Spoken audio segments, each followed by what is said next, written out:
প্রথমে আমরা এখানে নিয়েছি মিডিয়াম সাইজের একটি মাছ। আমি ওপরের আঁশগুলো প্রথমেই ছাড়িয়ে নিয়েছি। এবার দেখব এই চাকুটির সাহায্যে আমরা কিভাবে খুব সহজেই মাছটি কাটতে পারি। প্রথমে আমি আমার সুবিধা মতো এটিকে রেখে দিলাম। তারপরে খুব সহজেই কিন্তু আমরা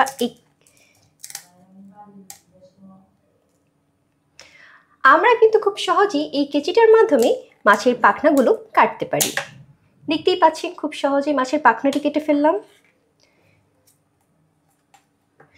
আপনারা যারা আমার মতো ব্যাচেলার তারা কিন্তু এই সেটটি নিতে পারেন, কিংবা মাকে গিফট করবেন এই ঈদে কি সেটা নিয়ে ভাবছেন তারাও কিন্তু গিফট করতে পারেন এই সেটটি। এই একটি সেটেই রান্নাঘরের সকল সমস্যার সমাধান পেয়ে যাবেন। দেখতেই পাচ্ছেন আমি খুব সুন্দর করে মাছের পাখনাগুলোকে কেটে নিলাম।